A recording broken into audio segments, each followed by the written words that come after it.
Mujeres divorciadas. ¿Qué podría haber salvado vuestro matrimonio? ¿La infidelidad? Historia 1. Estaba de pie al borde de mi entrada cuando volví a casa. Una figura que no había visto en casi un año. Chaqueta clara, brazos cruzados fuerte como un autoabrazo, el rostro tenso, mitad disculpa, mitad emboscada. Yo ya vivía a las afueras de la ciudad. Me mudé allí buscando silencio, aire que no llevara su voz a través de paredes delgadas, pero me encontró de todos modos. El matrimonio había terminado 2 meses antes de ese instante, sin gritos, sin portazos, solo un está bien de mi parte cuando volvió a soltar la palabra divorcio. Esta vez no lo decía en serio, yo sí. Ese siempre fue su movimiento, presionar hasta que algo se rompiera, luego llorar cuando la grieta se hacía demasiado grande. Yo corría a tapar las fisuras con mis propias manos, hasta que entendí lo que me costaba. El primer año con ella fue ardiente, cálido, se reía como si lo sintiera de verdad, bailaba en la cocina, preparaba café tarareando canciones medio olvidadas, pero al tercer año yo trabajaba 60, luego 80 horas semanales, porque nunca era suficiente, nada lo era. Cada pocos meses me recordaba lo infeliz que estaba, que quizás no funcionaba, que yo no alcanzaba, dejé de discutir, solo trabajaba más, llegaba a casa tan agotado que apenas podía hablar, el apartamento seguía intacto, limpio porque yo nunca tenía tiempo de usarlo, pero para ella no era suficiente. Quería cena, platos, atención, cariño de alguien que apenas sobrevivía para pagar la luz. Después, la culpa. Esa culpa silenciosa, letal. Antes eras divertido, decía. Oh, ya no te ríes conmigo, pero ya no me quedaba alegría para reír. La advertí una vez. Si volvía a decir divorcio, lo tomaría en serio. Lo dijo. Yo respondí, está bien. Me levanté y me fui a dormir. Algo se quebró para siempre. Después de eso, no se fue. Se quedó. Ocupaba el apartamento como una sombra en las ruinas, furiosa, porque ya no corría a arreglarlo todo, diciendo a otros que yo era abusivo, que había roto su espíritu, que era frío. Algunos lo creyeron, los demás se apartaron. Yo no dije nada, solo viví como si ella fuera un fantasma, una silueta en el sofá que ya no pertenecía. Cuando me preguntaban, me encogía de hombros. No fue hasta 2 semanas después de que se marchó, de verdad se marchó, que noté la diferencia. Me levanté de mi escritorio y sentí las piernas ligeras. No sabía cuánto peso llevaba hasta que desapareció. Preparé el almuerzo y el silencio era limpio, no solitario, no vacío, limpio. Ella pudo haber cambiado. Eso aún me pica por dentro. Sabía que necesitaba ayuda. Lo prometió. Nunca lo hizo. Y aún así, no la odio. Encontrará a alguien más, tarde o temprano. Alguien que vuelva a intentar cumplir sus expectativas. Que se doble. Y luego se rompa. Historia 2. Alguien llamó a la puerta. Mi exmarido, David. Llevábamos 4 años divorciados, pero aún venía de vez en cuando. Nunca tuvimos hijos, y nuestra separación había sido tranquila. Nos sentamos en la mesa de la cocina, dijimos lo necesario, firmamos los papeles, no hubo drama. Él siempre fue amable, incluso delicado, el tipo de hombre que abre una puerta sin pensar, que corta verduras como si fueran cristal, pero detrás de esa suavidad, había algo que lo devoraba en silencio. Nunca se sintió suficiente, ni lo bastante inteligente, ni lo bastante fuerte, ni lo bastante hombre. Yo intentaba tranquilizarlo, pero la inseguridad le cubría el cuerpo como una segunda piel. De jóvenes parecía cosa menor, un silencio tras un chiste hiriente, un ataque de pánico por un fallo minúsculo, pero con el tiempo se expandió. Empezó a beber, no de forma escandalosa, pero sí lo suficiente para alargar las noches y volverlas más pesadas. La bondad seguía allí, pero sus bordes se desmoronaban, y un día, sin discutir, supimos que habíamos terminado. Después del divorcio, mantuvimos cierta rutina. Un café cada par de meses, un paseo si hacía buen tiempo. No porque buscáramos volver, sino porque no teníamos mucho más. Con el tiempo, la amistad se fue apagando, como un cuadro al sol, pero nunca desapareció del todo. Entonces vino aquella visita. Se veía distinto. No mejor ni peor, solo, cambiado, más liviano como si hubiera dejado una maleta que cargó demasiado tiempo. Dijo que había empezado terapia, y luego, con cuidado, como si las palabras pudieran romper el aire, me dijo por qué, cuando era niño, alguien en quien la familia confiaba, un amigo, lo había abusado. Un hombre al que invitaban a casa. Una palabra demasiado blanda para lo que escondía. No fue una revelación que gritara, fue una que reorganizó todo. De pronto su vida tenía sentido. El miedo a fallar, la obsesión por demostrar virilidad, las veces que rehuía la intimidad incluso conmigo, la bebida. Todo tenía raíces en ese horror enterrado. Y nunca me lo contó. Ni siquiera aquella vez que sostuve su cara entre mis manos tras el funeral de su padre, y lloró como si algo se desgarrara dentro. Ni entonces, no le pregunté por qué nunca lo dijo. Ya lo sabía. La vergüenza es un idioma pesado, y él lo hablaba desde la infancia. Nos amamos, sigo creyéndolo, pero nuestro amor siempre giró alrededor de algo invisible, una herida sin nombre, y en ese silencio, nos perdimos los dos. Historia 3. Ella llegó poco después del mediodía, cuando la luz atravesaba las persianas con ese filo quirúrgico que anuncia que nada bueno está por suceder. 30 y tantos, serena, con la expresión de quien contiene el aliento antes de cada decisión. No lloró, no pidió nada. Colocó 2 papeles sobre mi escritorio, propiedad conjunta y declaración de desaparición. Su marido llevaba 3 años ausente. No del todo. Aparecía lo justo para evitar un ataúd, una carta, una llamada, un video breve, mala iluminación, habitaciones desconocidas, siempre suficiente para probar que seguía vivo. Nunca lo bastante para rastrearlo. Ella esperó, más de lo que cualquiera hubiera esperado. Lo suficiente para empezar el duelo y detenerlo. Lo suficiente para saber que ya no había nada que encontrar. No vino a buscarlo, vino a cortar la cuerda. Pero justo cuando la tinta estaba fresca él volvió a aparecer. No en persona, en dinero.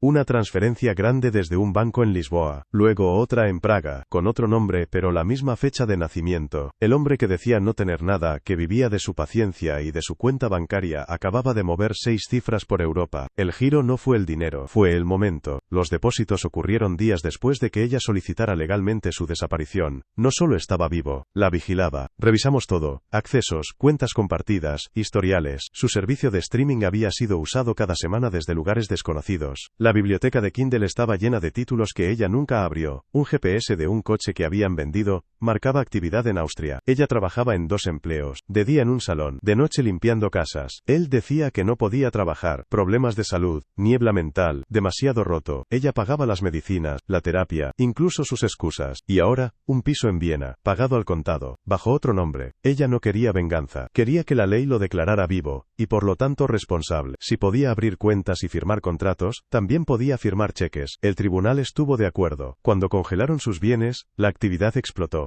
Estaba vivo, acorralado. Intentó entrar en su correo 3 veces. Luego, silencio. Un mes después, llegó una carta de su abogado. Quería reconciliarse, pero ya era tarde. Ella tenía la orden. Reembolso total, manutención retroactiva, sanciones, intereses. Me dijo: no quiero ganar, quiero terminar. Su último movimiento fue un mensaje desde un correo imposible de rastrear. 4 palabras. Nunca me viste. Ella nunca respondió. El tribunal lo confiscó todo. Ella nunca volvió a mi oficina, pero a veces, muy de madrugada, reviso esas viejas cuentas, por si acaso. Historia 4. Ayer me dijo que quería el divorcio. No hubo gritos, no hubo espectáculo, solo una frase tranquila, dicha mientras doblaba la ropa. Lo dijo como si comentara el clima, como si ya hubiera vivido con esa idea tanto tiempo que había limado sus aristas. Yo me quedé mirando la parte trasera de su cabeza, sin poder moverme. Vivimos en un pueblo modesto, a 4 horas de cualquier lugar importante. Yo trabajo en logística, ella enseña medio tiempo. Tenemos un hijo demasiado pequeño para entender el peso que ahora se respira en esta casa. No es la primera vez que ignoro señales. Siempre termina igual. Mensajes no escuchados, silencios demasiado largos, palabras dichas demasiado tarde. Ella me dijo que llevaba 2 años infeliz. Yo no lo sabía. O lo sabía y decidí no mirarlo. Uno se convence de que está construyendo algo sólido, que las pequeñas grietas no son amenazas y no se miran de cerca. Durante años no peleamos. Ese era nuestro truco. Cuando yo estaba molesto lo enterraba hondo. Y ahí fermentaba, hasta que algo mínimo lo hacía salir todo de golpe. Nunca supe iniciar las conversaciones que importaban. Esa no era muy distinta. Preservamos la paz a costa de la verdad. Nos volvimos expertos en actuar como si todo estuviera bien. Me enteré de él 5 semanas antes de su anuncio. Un compañero de trabajo, mayor que yo por algunos años, casado, 2 hijas. Empezaron a trabajar juntos hace 2 años, y se entendieron rápido. Yo no sospeché nada. Era terreno común, charla fácil, inofensiva, o eso quise creer. Pero luego a su esposa le ofrecieron un trabajo a 4 horas de aquí, y él decidió irse con ella. Renunció. Ahí todo cambió. Comenzaron las citas de juego, su hija y nuestro hijo, el zoológico, museos de niños, parques. Ella decía que era por los niños. Yo quería creerlo. Aún no sé si ella me mentía o si yo me mentía solo. Después del trabajo, se encontraban en el estacionamiento para abrazarse. Todos los días. 5 semanas seguidas. Un ritual escondido en la rutina. Ella me dijo después que era despedirse en pedazos. El último día, él la besó. Ella no lo apartó. Ella me confesó que le gustó. Una semana después, llevó a nuestro hijo a ayudarle a empacar, en su apartamento, a solas. Luego caminaron por un sendero junto al río, uno de esos lugares que se eligen solo si buscas desaparecer del mundo un rato. Ella dice que fue la última vez que lo vio. Cuando la enfrenté, negó todo salvo el beso. Dijo que no quería hacerme daño, que estaba confundida. Admitimos que éramos infelices, los dos, y acordamos trabajar en ello. Yo creí que eso significaba algo. Empezamos terapia por separado. Ella insistió. Quería espacio para aclararse sin mi influencia. Se lo di. Quise confiar. Quise creer que aún podíamos reparar lo nuestro, aunque ya no supiera explicar por qué valía la pena. Ella nunca salió físicamente de casa. Siempre estaba allí. Conmigo, con nuestro hijo o dormida, siempre presente en cuerpo, pero su mente estaba en otra parte. No revisé su teléfono, no hasta que la ansiedad me mordió, y cuando al fin lo hice, fue como ver un tren descarrilar sin poder detenerlo. 4 meses de mensajes, todos los días. ¿Estás bien? Te extraño en el trabajo. Actualizaciones sobre nuestras peleas, capturas de pantalla de nuestras conversaciones. Vamos al lago, te escribo después, todos los días. Aunque él ya se había ido, aunque ella decía que había terminado, ella seguía ahí, orbitando alrededor de él, y lo hacía casi a plena vista, escondida detrás de la transparencia, fingiendo que no pasaba nada. Pero yo sabía por dentro que sí. Lo extraño era lo constante de su rutina, sin ausencias repentinas, sin noches fuera, sin escapadas misteriosas, solo su teléfono en el bolsillo y algo desleal pudriéndose por debajo. Una intimidad en un hilo, fino, invisible, pero lo bastante fuerte para estrangular lo demás. Ella repite que fue solo un beso. Quiero creerla. Pero lo besó estando casada, con nuestro hijo agarrado de su otra mano. Hay una línea en eso, y es una de las que no se cruzan sin romperlo todo. Cuando descubrí los mensajes, no exploté. Me sentí vacío, no anestesiado, vacío, como si algo esencial se hubiera arrancado sin ruido mientras yo no miraba. No grité, no lloré, solo la observaba cuando no me veía. Buscaba a la mujer con la que me casé. No estaba. Ella dijo que no se trataba de sexo, que se sentía no amada, que por más masajes de espalda, por más veces que le decía que estaba orgulloso de ella, nunca se sintió escuchada. Dijo que yo la hacía caminar sobre cáscaras de huevo, que nunca se sintió lo bastante segura para hablar. Quizás es verdad, quizás yo construí esa jaula, pero yo también sangraba, y nadie lo vio. Fallamos en silencio, los dos. Historia 5. Un martes por la tarde entró en mi oficina. No se sentó enseguida. Se quedó de pie, como si la silla pudiera quemarlo. Dijo su nombre como si todavía le doliera en la boca. Habían estado juntos 5 años. Ella era 2 años mayor, pero a él no le importaba. Se movía con la seguridad de alguien que parece tener todo claro, al menos al principio, porque la confianza muchas veces disfraza el caos. No fue una ruptura rápida, fue un entierro lento. Ella era de las que tomaba los problemas ajenos como incendios que debía apagar con las manos desnudas, especialmente los de sus padres. Su padre había engañado una década atrás, pero en lugar de separarse, la familia decidió quedarse junta y pudrirse. Silencio, gritos, silencio otra vez. Un ciclo eterno. Cada pocos meses lo mismo. Hipoteca, facturas, amenazas de marcharse, cenas frías, portazos. Y entonces ella desaparecía. No físicamente, pero mental y emocionalmente. Se iba. Iba a esa casa día tras día, intentando coser a sus padres. Conversaciones con la madre, luego con el padre, luego con ambos. La hija terapeuta, la hija salvadora, la hija que se consumía en el eco de la ruina ajena. Él dijo que al principio entendía. Todos intentan mantener unida a la familia. Tuvo paciencia, la apoyó, pero nunca acababa. Y no era solo con los padres. Tenía 3 hermanas menores, todas graduadas, con buenos trabajos, pero viviendo en casa como reina, sin facturas, sin renta. Los padres seguían pagando todo, móviles, seguros, hasta la comida. No era generosidad, era podredumbre disfrazada de amor. Y entonces llegó la casa. Los padres querían empezar de nuevo, otra hipoteca,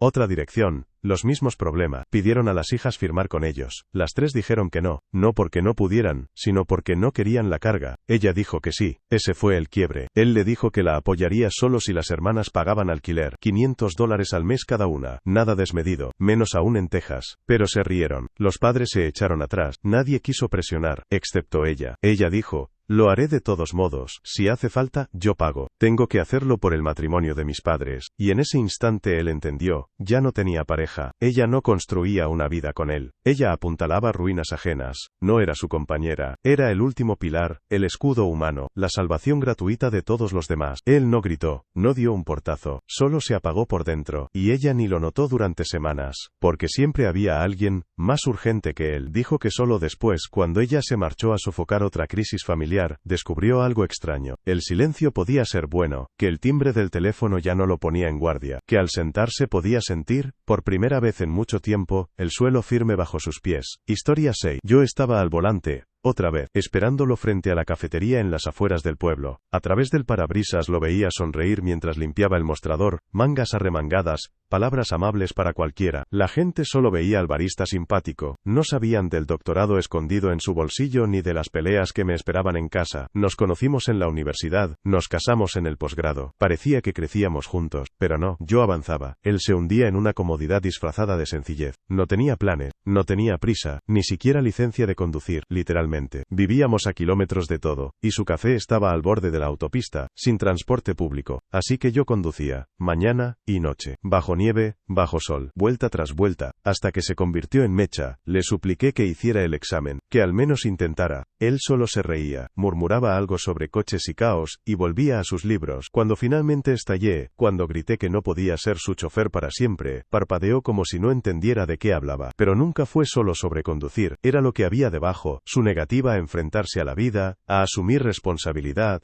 a poner esfuerzo. Estaba satisfecho de una forma que me asfixiaba. Y cuando él no se movió, me moví yo. Años después, a veces pienso que, si hubiera sacado la licencia, tal vez hubiéramos ganado tiempo, pero no nos habría salvado. Nunca íbamos en la misma dirección. El segundo matrimonio ni siquiera fingía tener un centro. Él era magnético en su ansiedad, cumplidos desbordados, grandes promesas, pero ojos que siempre vagaban en cuanto yo me daba la vuelta. Necesitaba atención como oxígeno, y temía la honestidad como veneno. Vi las grietas pronto. Pequeñas mentiras absurdas. Decía que había preparado la comida, cuando la despensa estaba vacía. Historias de trabajo que cambiaban cada vez que las contaba. Y aún así me quedé. Creía que amar era quedarse. Hasta que encontré Tinder en su teléfono. Solo para hacer amigos, me dijo. Sí, lo dijo en serio. No discutí. Solo asentí. Y esperé. Una semana después, volvió a aparecer. La tercera vez, ni siquiera busqué excusas. Me marché. Historia 7. Casi me casé mal. No por drama. No hubo traiciones, ni mentiras, ni secretos guardados en cajones. Solo un desajuste lento, tan callado que parecía normal. Nos casamos jóvenes, a los 20 y pocos, sin brújula, empujados por la inercia. Vinieron los hijos, la rutina, los horarios. Vivíamos como compañeros de piso con anillos. No hubo explosiones, solo silencio entre las grietas. Pasaron 10 años. 10 años de asentir. 10 años de vidas en paralelo. El problema no fue lo que hacíamos, sino lo que creíamos. Nuestros valores nunca coincidieron. Yo ni siquiera sabía cuáles eran los míos en aquel entonces. No nos habían criado para cuestionarnos esas cosas. Éramos buenos sobreviviendo, no reflexionando. Empecé a doblarme. Al principio en cosas pequeñas, rutinas, reglas, el tono de voz, luego en lo grande. Dejé de leer, dejé de hacer preguntas. Me fui tragando a mí mismo solo para conservar la forma del matrimonio. La terapia no nos arregló, pero me abrió una fisura. Y allí, vi la verdadera ruptura, no entre nosotros sino dentro de mí. Nos divorciamos con civilidad. No hubo guerra, solo cansancio, de ese que te obliga a parar antes de desplomarte. Años después, me volví a casar. Desde el inicio se sintió diferente, aunque entonces no podía explicarlo. No era química, no era emoción, era claridad. Teníamos la misma columna vertebral, el mismo cableado interno, educación, crecimiento, integridad, comunidad, curiosidad, aventura. No eran intereses, eran nuestros principios, las raíces desde donde construimos. Somos los dos intensos, los dos ambiciosos, pero cuando el mundo se desmorona afuera, nos movemos hacia adentro, uno hacia el otro. No adivinamos lo que piensa el otro, lo preguntamos, no escondemos los días malos, los traemos a casa, y no hay miedo en eso. La diferencia no es romance, es paz. Historia 8. Me mudé con él a los 18, porque no tenía a dónde ir. Así empezó todo, no con amor, no con un plan, con necesidad. Él tenía techo, yo lo necesitaba. Nos unimos por la música metal y los dulces, y de alguna manera llamamos a eso un fundamento. Yo pensé que con el tiempo crecería en algo real. No creció. Él arrastraba problemas profundos con su madre, y se filtraban en todo. Cada decisión pasaba por su opinión. No había límites. Cuando llegaron los hijos, ella se metió en cada momento posible. Yo lo permití demasiado. No quería conflicto. No quería pelea. Ese fue mi patrón durante años. Soportar su control, su enojo fácil, porque enfrentarlo de frente se sentía peligroso. Pensé que los hijos lo cambiarían, que el peso de la responsabilidad lo enderezaría. No fue así. Siguió igual, sombrío, distante, centrado en sí mismo. El deporte y los videojuegos valían más que ser padre. Y cuando no conseguía lo que quería, me acusaba de lo que él ya hacía. Revisar mi móvil, convencido de que escondía algo. Yo no escondía decía nada. Sacó el tema del swing, más de una vez. Yo dije que no, más de una vez. Se sentía como una trampa. La verdad es que su atención ya se había ido a otras mujeres, mucho antes de ponerlo en palabra. Las pocas veces que realmente conectábamos, estábamos colocados. Ese era nuestro ritmo, apagar la realidad y fingir que funcionaba. Pero no funcionaba. Cuanto más tiempo pasaba, más me encogía. Dejé de expresar necesidades, dejé de pelear. Mi energía se fue en mantener la paz y proteger a los niños. Y entendí, no era su compañera, era la que gestionaba el caos. Cuando me desconecté emocionalmente, ya estaba planeando cómo irme. Hicimos un último intento, mudarnos. Una nueva ciudad, una página limpia. Nadie nos conocía allí, quizá podríamos aprender a convivir. No duró ni un mes. Llevamos el problema con nosotros. Estaba en él, en mí, en los dos, y ningún cambio de geografía podía arreglar lo roto dentro de esas paredes. Pero no podía echarlo. No tenía coche, ni trabajo, ni red de apoyo. Y los niños necesitaban estabilidad. Así que esperé. Conté los meses. Fingí lo justo para que la rutina siguiera. Sabía que cuando llegara la devolución de impuestos, ese sería mi escape. Lo decidí en septiembre. El dinero llegó en febrero. En diciembre conocí a alguien más. Al principio fueron mensajes, conversaciones más profundas que nada de lo que había tenido en años. Él escuchaba, preguntaba cómo estaba, y lo decía en serio. No planeé que se volviera emocional, pero lo fue. Sabía que no estaba bien, pero no pude apagarlo. Por primera vez en años, me sentí vista, respetada, deseada, cosas que había olvidado que existían. Al final del invierno, terminé el matrimonio, sin drama, sin pelea, solo el último paso en una larga caída. Él no se resistió, creo que lo sabía, o quizá ya tampoco le importaba, se fue. Los niños se quedaron conmigo. Y enseguida la casa adoptó un ritmo más tranquilo. Ahora estoy casada de nuevo. Historia 9. Alguien estaba esperando en el banco frente a mi edificio cuando salí a tomar aire. Piernas cruzadas, manos hundidas en la sudadera gastada, la mirada fija en el horizonte como si la ciudad le debiera una respuesta. Habló antes de que yo llegara. Dijo que no venía a quejarse, solo a contarlo una vez, sin adornos. Yo no pedí más detalles, pero igual los dio. Había estado casada, no para siempre, solo el tiempo suficiente para que el silencio se convirtiera en papel tapiz. Contó que al principio era casi invisible. Antes se tocaban todo el tiempo. Una mano en el muslo durante la cena, besos que no pedían nada a cambio, ese calor que no valoras hasta que se va. Y luego él dejó de hacer, sin motivo, sin pelea, sin tragedia, como si alguien hubiera apagado un interruptor y nunca lo volviera a encender. Al principio buscó excusas, quizá cansancio, estrés. Se aferró a la espera. Noche tras noche se deslizaba en la cama, centímetro a centímetro, intentando cerrar la distancia. Él nunca se movió. Ella necesitaba contacto, no sexo, conexión, un brazo alrededor de la cintura, una mano en el hombro mientras fregaba platos, pequeños gestos, y él no dio ninguno, ni siquiera una mirada cuando lo rozaba al pasar. La casa, la llevaba toda ella, cocinar, limpiar, lavar, sacar la basura, y decía que no le importaba el trabajo en sí, que no contaba puntos, pero sin afecto, sin presencia, sin esfuerzo compartido, ese trabajo se volvía servidumbre. Intentó hablarlo, él asentía, gruñía algo, prometía que lo iba a mejorar. Nada cambió. Ella no pedía gestos grandiosos, no quería flores ni discursos románticos, solo una mano buscándola al final del día. Eso bastaba. Eso habría reiniciado el reloj, pero él siguió frío, inmóvil, como si el amor fuera una tarea que ya había tachado de su lista. Historia 10. No empezamos desajustados. Él trabajaba largas horas en un empleo rígido, camisas planchadas, hojas de cálculo, plazos. Yo me quedaba en casa, niños, comidas, juguete, caos. Nuestra vida parecía un molde viejo, quizá anticuado, pero que funcionaba, al menos por un tiempo. Las grietas no llegaron de golpe, llegaron en miradas, en suspiros, en el silencio que ocupo con acento agudo el lugar donde antes había risa. Él entraba por la puerta diciendo que había sido un día largo, y yo pensaba, prueba limpiar mermelada del ventilador mientras un niño grita porque su calcetín está del revés, pero no lo decía, todavía no. Después vino el resentimiento, pequeño, ajustado como un nudo. Él se sentaba, yo seguía en movimiento, cena, platos, lágrimas, juguetes. Él no ofrecía ayuda, yo no la pedía, los dos pensábamos que el otro debía saberlo. Así empieza el desmantelamiento silencioso. Él creía que yo lo tenía fácil. Debe ser lindo, dijo una vez, pasar el día en pijama viendo dibujos animados. Yo me reí, no porque tuviera gracia, sino porque estaba demasiado cansada para discutir. Él pensaba que yo no entendía la presión de mantener la casa, yo pensaba que él no veía lo que costaba mantener todo funcionando dentro de las paredes a las que regresaba. Dejamos de ser compañeros y nos convertimos en competidores competidores, competíamos por compasión, por reconocimiento, por cualquier señal de que nuestro trabajo importaba. Yo empecé a contar minutos, cuánto tiempo se sentaba, cuántas horas limpiaba, cuántas veces miraba su teléfono mientras yo preparaba almuerzos. Él empezó a contar lo suyo, lo cansado que estaba, lo poco que lo valoraban en el trabajo. Los dos gritábamos por validación en susurros que el otro no oía. Y sin respeto, la comunicación muere. Puedes hablar todos los días, pero si no crees que el esfuerzo del otro vale, las palabras están vacías. Un día, me quebré, lo dije. ¿Tú crees que no hago nada? Él me miró sorprendido, como si lo hubiera acusado de algo impensable. Nunca he dicho eso, contestó, pero no hacía falta que lo dijera. Estaba en su tono, en su postura, en su ausencia. No nos divorciamos en ese momento. Tardó un año largo de intentos de arreglarlo, terapia, listas de tarea, reglas, miradas forzadas. Pero el respeto, una vez agrietado, no vuelve limpio, se vuelve frágil, sospechoso, y no pudimos reconstruirlo. Historia 11. Ella no lo entendió al principio, ni la infancia, ni el peso, ni la secuela. Lo que yo cargaba no se veía, no sangraba, se mostraba en el silencio, en los sobresaltos, en cómo me desconectaba a mitad de una frase. Durante años lo llamó debilidad, a veces directamente, a veces en los silencios entre sus palabras. Tomó mi primer intento como un arma, no como una herida. Yo trataba de sobrevivir. Ella lo trató como palanca. Su madre me agredió una vez, una sola noche, un solo hecho que nunca se repitió. Pero lo pagué todos los días durante más de una década, como si hubiera sido mi elección, como si debiera haberlo previsto, detenido, merecido. Ella lo vio distinto más tarde, cuando el daño ya estaba endurecido, cuando los dos nos habíamos calcificado en papeles que nunca elegimos. Entonces entendió que no era mi culpa, pero para entonces las cicatrices ya tenían nombre, hábitos y reflejos grabados en mí. Yo no era fácil. La primera mitad de nuestra relación fue como llevar fuego a una fuga de gas. Reaccionaba antes de que ocurrieran las cosas. Veía peligro en lugares seguros. Volvía lo malo peor. Esa parte es mía, y la reconozco. Pero ella tampoco era suave. Sabía cortar. Sus palabras eran precisas y nunca fallaban. Yo tenía furia. Ella tenía hielo. Difícil decir que quemaba más. Duramos casi 20 años. No porque sanáramos, no porque cambiáramos, sino porque ninguno se rindió. Dos personas en implosión lenta, lo bastante tercas como para seguir respirando humo. Y en medio de todo eso, formamos una familia. Esa parte fue real. Esa parte valió la pena. Pero incluso en nuestros 12 mejores años siempre hubo una grieta en el cimiento. Nunca se arregló. Solo aprendimos a rodearla. Historia 12. Me casé con mi amor del instituto. Estuvimos juntos 10 años, suficiente para conocer a alguien hasta la médula, y luego perderlo igual de lentamente. Al principio fue todo lo que prometen los cuentos, noches enteras soñando, planes infinitos, la ilusión de haber encontrado un secreto que nadie más entendía. Creímos que por empezar jóvenes, ya habíamos vencido a las probabilidades. Pero la verdad, es que el tiempo lo prueba todo, especialmente aquello que parecía eterno. Cambiamos, no de manera dramática, no en algo visible desde fuera, solo poco a poco, en silencio, cada uno por su lado. No puedo señalar el instante exacto en que se quebró. Tal vez no hubo un instante, tal vez fueron millones de momentos que dejamos pasar. Nuestro matrimonio era como una canción que alguna vez te estremeció el pecho. ¿Recuerdas la primera vez que la escuchaste? ¿Cómo llenó tus pulmones? ¿Cómo detuvo el mundo? Pero un día se apaga, ya no la pones. No porque haya perdido calidad, sino porque empezaste a escuchar otras melodías. Lo intentamos, más de una vez. Terapia, viajes, conversaciones que debimos tener antes. Nuestras peleas no eran crueles, eran cansadas. No había ira, solo agotamiento. El divorcio tomó tiempo. Había cosas que dividir, una casa que vender, una vida conjunta que desmontar como un mueble al que ya no queda sitio. Fue largo. No por amargura sino porque queríamos hacerlo bien, con limpieza, con justicia. Ahora vivimos vidas distintas, completamente distintas, nuevos hogares, nuevas personas, nuevos ritmos. Historia 13. Alguien me envió un mensaje, solo unas líneas, sin firma, sin introducción, sin explicaciones. Ella se casó joven, no por amor, sino porque todos a su alrededor decían ya es hora. Familias religiosas, estrictas, presionando hasta que dijo que sí, no a un hombre, sino a una expectativa. Al principio fue silencio.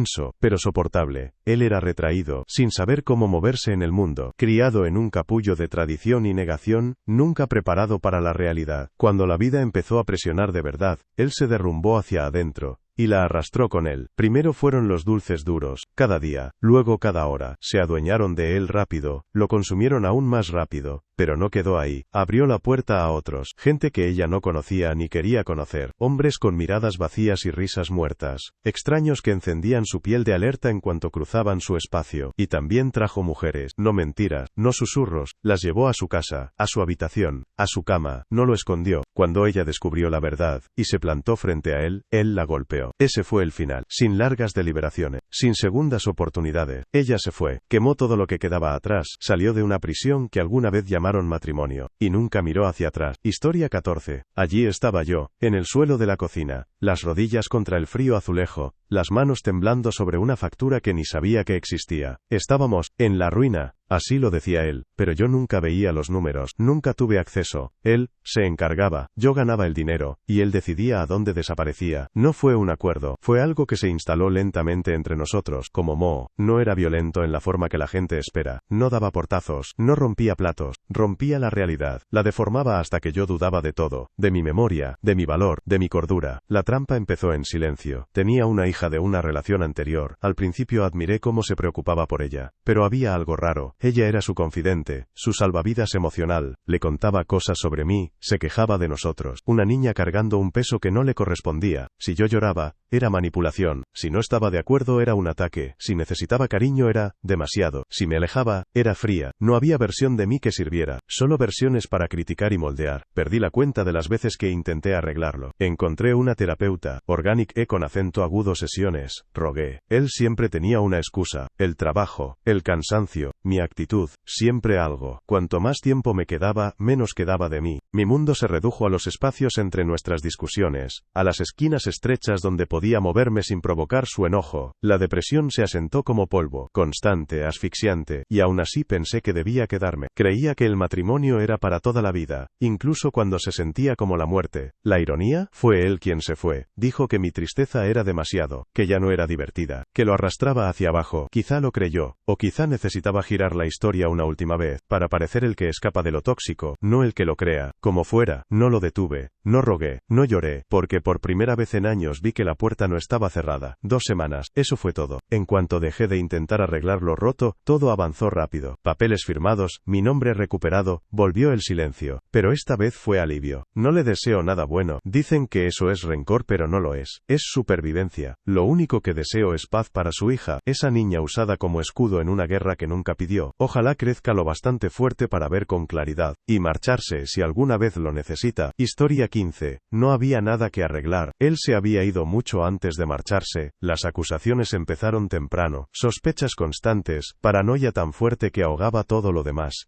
Yo no lo engañaba, ni siquiera cerca, pero no importaba. Revisaba mis bolsillos mientras dormía, me despertaba cuando hablaba en sueños, exigiendo nombres, exigiendo explicaciones. No había nombres, no había nada que explicar. Después vino lo peor. Una vez me arrojó al otro lado de la habitación. Eso no fue una advertencia, fue una línea rota. Empecé a perder peso con rapidez. 90 libras en mi punto más bajo. No podía comer, no podía concentrarme, ya no sabía cómo ser persona. La vida que conocía dejó de pertenecerme, mis nervios estaban destruidos, y un día, simplemente regresó a casa, sin ruido, sin pelea. Entró, llenó una bolsa de basura con sus cosas, y salió, sin despedida, sin mirar atrás, solo su espalda alejándose por la acera. Días antes, me había gritado en la cara que me iba a destruir. No fue un arrebato vacío, fue claro y específico. Y yo, de pie en la cocina, lo vi desaparecer como un fantasma que finalmente abandona su propia persecución. No lloré, no me moví, solo me quedé allí, con el silencio, y por primera vez en años pude respirar. Lo sentí de inmediato, alivio, puro, abrumador. Después me enteré de que me engañaba. 3 años más tarde se casó con ella, pero ya no importaba. Un mes después de que el divorcio se formalizara, conocí a alguien más. Yo no lo buscaba, él tampoco, simplemente ocurrió. Historia 16. Al final tuve que decírmelo en voz alta. Esto no es lo que se supone que es el amor. Él estaba enojado casi siempre, no con explosiones repentinas, sino con ese enojo que se queda flotando en el aire antes de que diga una palabra. Se sentía la tensión en la habitación en cuanto entraba. No me golpeaba. Pero hay otras formas de dejar moretones, las que no se ven en la piel pero te vacían por dentro. Tuvimos un hijo, y, de alguna manera, todo lo que ese hijo necesitaba recayó en mí. No solo comidas, médicos o papeles escolares. Todo. Si no se trataba de ganar dinero fuera de casa, él no lo veía como suyo. El peso de la vida era mío, y lo cargué hasta que casi me aplastó. Intentamos terapia. El primer consejero lo miró directo y le dijo lo mismo que yo llevaba años repitiendo. Asume Asume tu responsabilidad. Da un paso al frente. Sé pareja. Él se cerró. Se negó a escuchar. Dijo que el consejero era parcial. Eligió a otro. Alguien que ya conocía. Alguien a quien podía encantar. Y solo entonces, cuando yo ya tenía las maletas medio hechas y un pie fuera de la puerta, mostró de repente interés en cambiar. Era demasiado tarde. Me fui. Han pasado 7 años. Cumplió lo que prometió. Solo una cosa. Control de ira. Los papeles existen. El certificado probablemente aún esté en su cajón. Pero debajo, nada cambió. Sigue sin poder mantener un empleo. Sin poder establecer un hogar. Sigue culpando a otros cuando su vida se desmorona. Amigo, jefe, el sistema, a mí. En el papel, ve a nuestro hijo 3 fines de semana al mes. En la práctica, es más flexible. Fines de semana cancelados, cambios de última hora, llamadas perdidas. Yo sostengo la estabilidad. Él aparece cuando le conviene. Sigue hablando como si todos los demás fueran el problema.